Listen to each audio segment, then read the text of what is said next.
People didn't want to talk to me very much after that. It was a pretty difficult time. You know, it's the last race of the year. You don't have a chance to redeem yourself. We lost the championship by 1 point, so I tried to not be too hard on myself, but yes, I am very hard on myself, especially, I mean, it's something that doesn't leave your mind very, very quickly. My failure? I almost failed out of high school twice. I had a really bad year where everything went wrong. Oh yeah, everybody makes mistakes. It broke all the bolts and the structure basically collapsed. Well, I made a formal apology.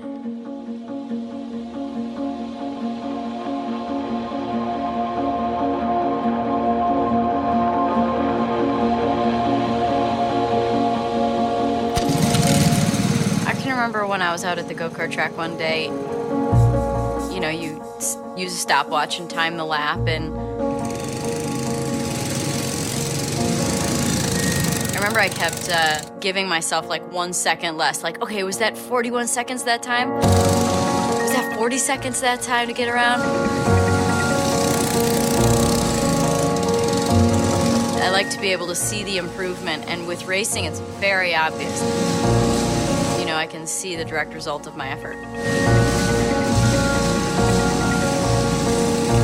We're in Homestead, Florida. This is my first IndyCar race, then there was a crash. I don't remember anything, but the car was on fire and, you know. My brain was covering up for the fact that this was a bit of a heightened situation, that I shouldn't be aware of what's going on right now, but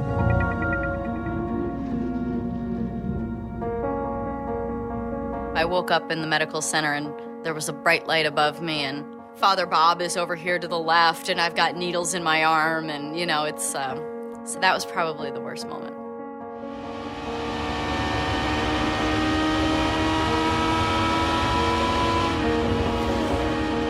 You're driving your car, and you feel frightened a little bit. We bump up against that feeling as much as we can to try and push that limit further and get comfortable there, and then push it again. So, you know, you're constantly on the brink of crashing, because that's the fastest. So much of racing is failure. Failure is a byproduct of pushing the envelope. You push the envelope of performance until things fail. When you fail, it's not necessarily looked at as a bad thing, as long as you learn from it and make something positive out of it. Honda's not a car company. Of course, Honda started as a motorcycle company. More than anything, Honda's an engine company. From the president on down, throughout its history, it's been engineering-oriented. Engineers, for better or worse, always want to change things and advance. これはね、もう全てが本田宗一郎の要求するものが全てそういうことになってます。ですから、まあ100回トライして、99回失敗してもいいんだと。本田宗一郎の考え方そのものが、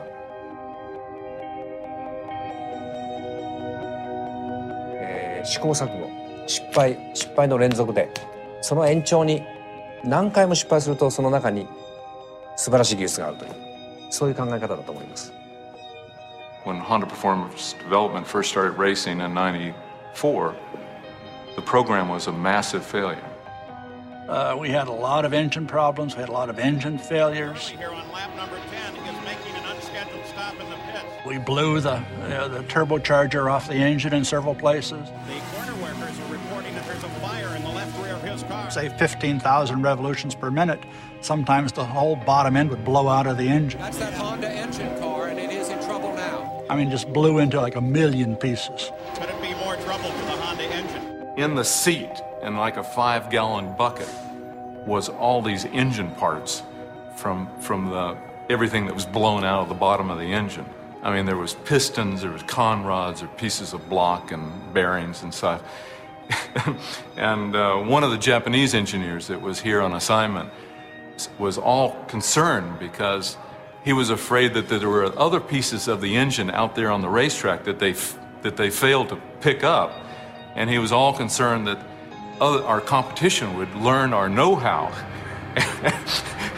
and we'd lose our confidentiality. And I'm saying, what's there to worry? I mean, no one would even want to know what's in our engine. There were a lot of failures in 1994. And those failures led to a new engine in 1995. We improved it step by step to a point where finally in 95 we won our first race, and 96 we won the championship.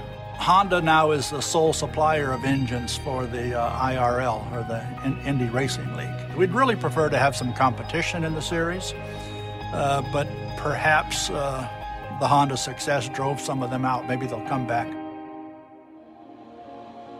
One of my worst ideas happened the very first week I worked at Honda. My boss said, okay, I'm going to Japan in a couple weeks and I need proposals for new colors for all the 96 models. It's like Civic and Accord wagon. And I just completely panicked because, I mean, literally I was asked to do more in my first week at Honda than I had done 4 years at my previous job. I had been really wanting to do an orange car, really wanting to do orange. And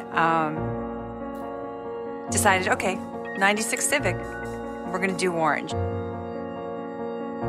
Really without doing my homework completely, I proposed this color. I get in this big room and it's, you know, sales, engineering, and design. It's the balance of powers where everybody makes the decisions, you know, to see what goes into mass production. And I think they're all looking at this new person, this new designer, thinking, well, maybe we should trust her. So they went ahead and they put the orange into production and the dealers flipped.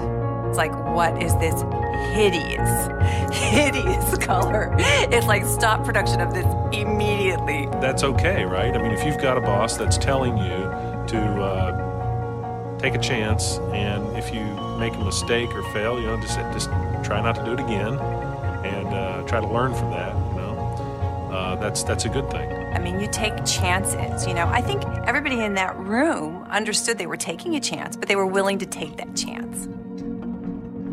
I tell him, well, Edison trying to do the light bulb, and he said, I never failed. It just didn't work 10,000 times.